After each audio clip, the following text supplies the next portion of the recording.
Oh God, he's having it. Is it caffeine? Oh, it's got 180 milligrams of caffeine as well. What's up guys, welcome back. We are in a video together. It's been a while, we've been on holidays, there's been lots going on. Just been living the life. We have got babies, each partnership. We've had babies, Jonathan. Yours is due in December, mine is due in February. We're very excited for that. But anyway, today we thought we'd get back into things, give you guys a good old proverbial, if that is the right word, kick up the behind. It's a metaphorical kick up the I behind. think, yeah, you're right. And make sure you're on top of things. So today, we're going to give you 10 reasons why you're not seeing results and give you the fixes for them.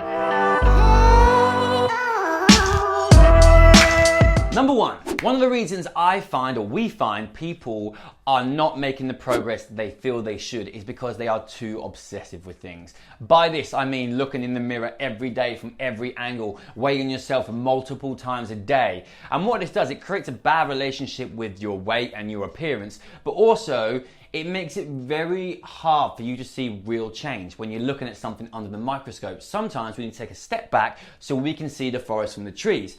Here's an example. Leon is 20 kilos heavier than he is now and he feels overweight. I feel like a unit. I haven't seen him for 6 months. I see him again and he's lost 5 kilos. I'm gonna go, wow, Leon, you look amazing. Look how much weight you lost. To him, he might not see that because he sees himself every day. This is where it's a good point for you to maybe take a progress picture and do one on the first of every month, or just break it down a little bit more so it's not quite so obsessive.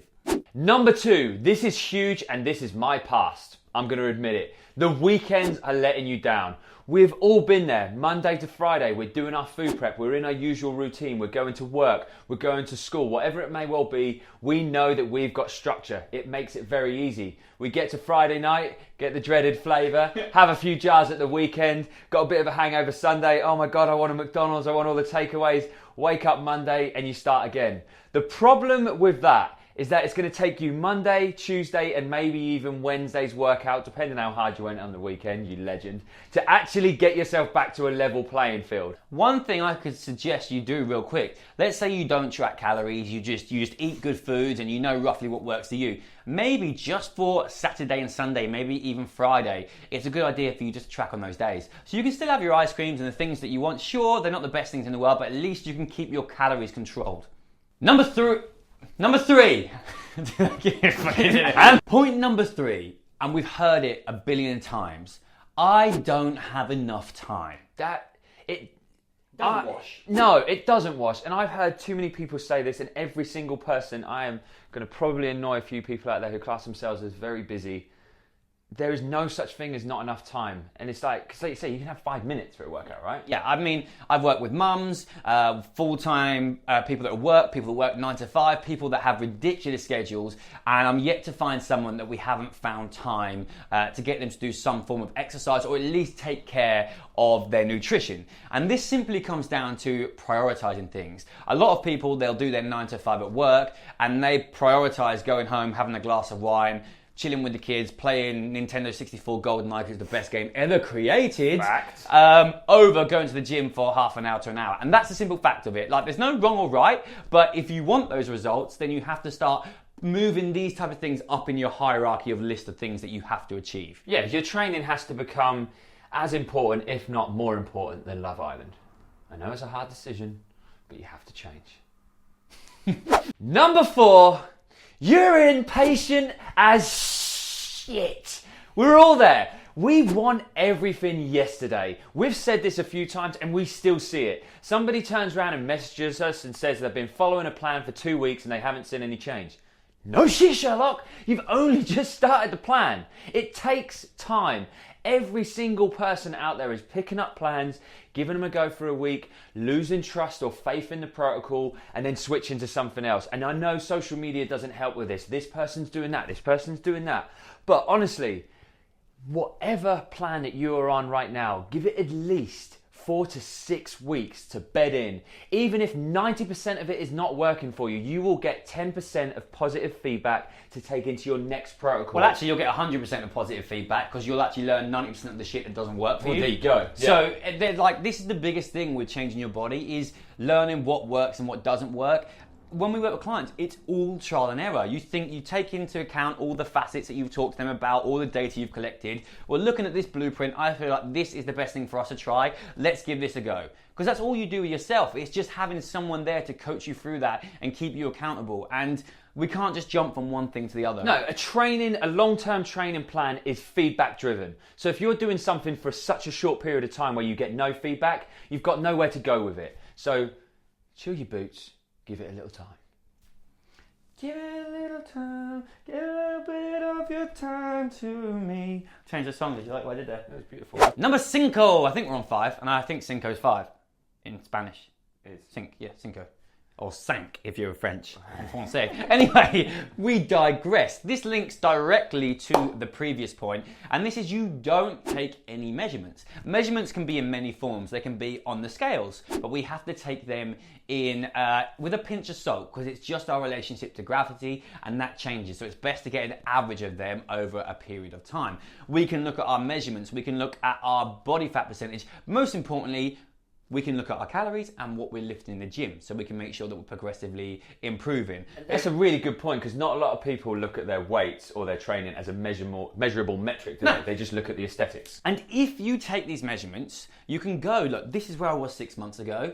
This is where I am now. That leads back to point 1, so you can see that you're progressing. So let's take do you see that? How it all links. And then we can also have tangible things like the previous point that Leon made, and we go, look, this isn't working for me like this. I've not gained any size on here. What's going on? Well, I've also not put on any weight, so maybe I need to put up my calories before I think about changing my training protocol. So these are all things to look at, but if you don't track these measurements, you haven't got to be obsessive with it. You haven't got to count calories if you don't want to, but I would suggest that you kind of at least have a think about what you're eating and get some kind of routine. And when you're in the gym, do write down your weights, at least for your big movements like bench, squat, pull-ups, and overhead press, and deadlift.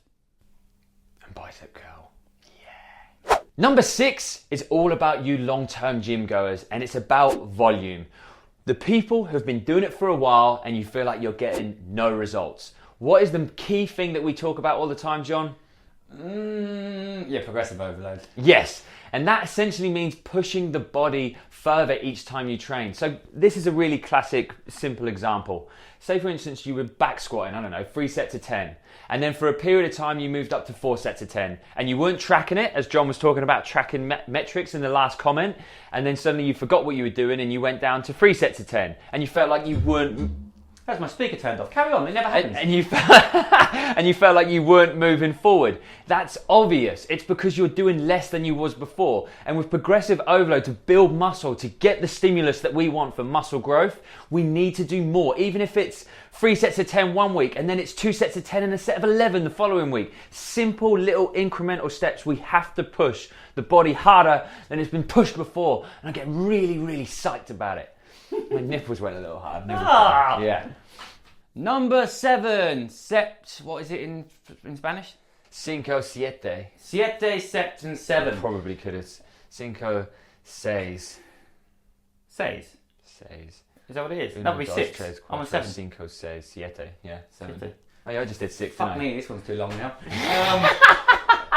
Number 7, you spend too much time on Instagram and social media comparing yourself to other people. And that's fine if you're in the same parameters as someone else. You train with someone all the same time, you know each other, you can see their progress, and you see what is expected and what is normal. I say normal on purpose, because if you go on Instagram, a lot of stuff isn't normal, if you know what I mean. For many different reasons, people's job is to be fit. People have personal chefs. People cycle. People take steroids. So all these extra things, it's just not a good metric to compare yourself to. Yeah, and what it does quite often is it demotivates you. And there was a time a long time ago where I used to compare myself to all these people that looked great, who I now know for pretty much fact they're not doing it naturally. Although there's people out there that are doing it naturally that still look a million times better than me. That's by the by. But you compare yourself to things that aren't achievable without a little extra something else. So we need to be aware of what we're using as our motivation. My biggest advice for you would to go through your Instagram feed, anything you find that doesn't make you feel warm and fuzzy inside and doesn't give you a supportive kick up the arse, but just makes you feel shit about yourself, unfollow.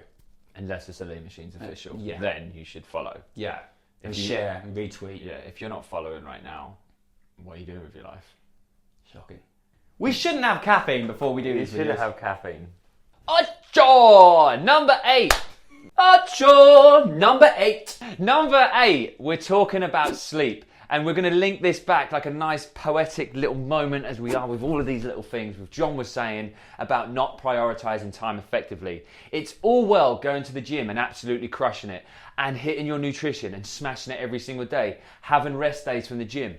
Amazing. But they're only certain pieces of puzzle. One of the most important parts of your training protocol has to be sleep. You have to prioritize it. There's no good sitting up until 2 o'clock in the morning trying to get a chicken dinner on PUBG. If you want to build muscle, if you want to recover, a long time. Yeah, it's taken me ages. Let's just not even go there. I've only got 3 chicken dinners. Mate, that's appalling. I've got more than that on my phone.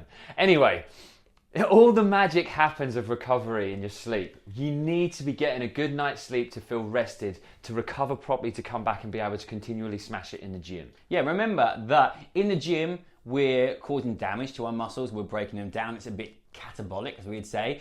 Particularly in our sleep is when we're repairing, we're grabbing, we're building new tissues to make our muscles bigger. So if I said to you, if you want to get bigger muscles, you've got to sleep properly, suddenly people probably start taking that a bit more serious. Yeah. Number 9, I had something written down, but I'm going to change it. And that is, you're a big fat liar.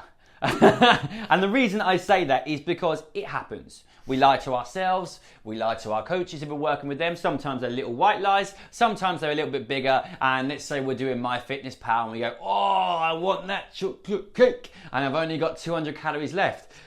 MyFitnessPal options, 2,300 calories, 2,900 calories. You just put your calories up for a day so you can have a chocolate cake. Or you don't measure the right size portion. Yeah. You look at it, it's like a 12 gram. Oh, I can have cake. Look at this, it's a 12 gram portion. And normally what happens is people way underestimate the calories in the chocolate cake and way overestimate the calories burnt in the gym. So you've got to be true to yourself, and sometimes it takes someone to call you out. Sometimes you don't actually know you're doing it. It's a lot of the food and food relationship things we have are subconscious. You ever notice that when you're hungry and you haven't got food prepped, you're in the cupboard, you're 20 digestives deep before you're like, should really stop. Whoa, how did I eat all them? What happened? It's a subconscious thing. The body is very smart and it's very powerful, especially these underlying subconscious thoughts that ultimately drive us without us really realizing. So it's about becoming a little bit more aware of these things, guys, if you can. Stop lying. Yeah. Torty pies.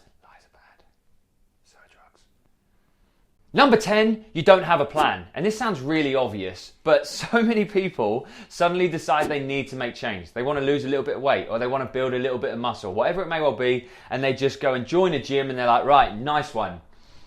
Now what do I do? Go into the gym, and we know we've got the comfort machines. Go and get on the cross trainer, or 5 or 10 minutes on the cross trainer. And then, if I'm feeling a little bit fruity, might go and put the treadmill, 5 degrees, little walk. 5 minutes in the treadmill, and then you're going to finish. Where to go? Recumbent cycle.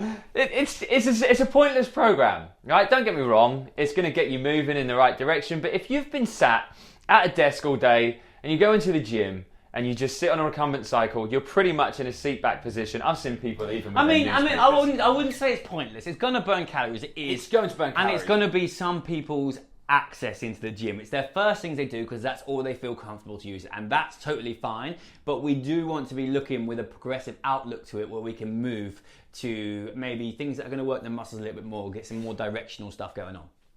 You just softened the blow a little bit. I did soften the blow. Well, I'm just saying, because it wasn't the fact that people use those machines, it's the reasons why. Yeah, when they walk in, they don't walk in with a thought process of, right, what's going to most benefit me? It's a case of, what am I going to feel most comfortable on? Yeah. And unfortunately, when it comes to progressive overload and getting the goals and the results that you want, it's not always about being comfortable. Yeah, and running is one of those things which is very hard to progressively overload, and this is the reason why. Simply, okay, I'm running, I want to learn to run 5k. Boom, run 5k, took me half an hour. What do I do next? I learned to run 5K faster, or I run for longer. Cool, I want to get fitter. I've got to run for longer. Before you know it, you're doing half marathons regularly through the week. Whereas if you're in the gym and you're looking to progressively overload the weights, I'm going to put my weights up. My time in the gym is not any longer. So that's one of the things that, a reason why it's going to be more beneficial for you, not alone to build muscle, but to do more kind of dynamic type exercises in the gym. Yeah. I wanted to save your damn joints as well. I wanted to throw a bonus one on there. Bonus one in and there. I've completely forgot it. Great God. bonus. There you go, guys. Oh, God. You must be feeling very happy with that. You're a dick. Great bonus. Here comes the bonus round, brought to you by... No one! Have you forgotten it? Yeah, I have. It was a really good point. It was like great. the best point ever. It's probably the best point. It probably would have changed everybody's life. And it was something to do with being in the gym. Nope! It's gone. We'll save that gem for another video. So on that note, that absolute bombshell of knowledge, we're going to leave you on this video. What's the retention of this video? Just go, whoa. The comments. What the F, dude? If you enjoyed this video, please give it a massive thumbs up. Subscribe if you haven't. Any new videos you want, comment below and we'll come back answering some of your questions, whether that's exercise related, whether it's chatting to the camera related. Leave them below and we'll come back with another video for you, specifically for you. Keep watching. See you later, guys. Bye, guys. Stay safe. Why did you make it weird? Why did you make it weird?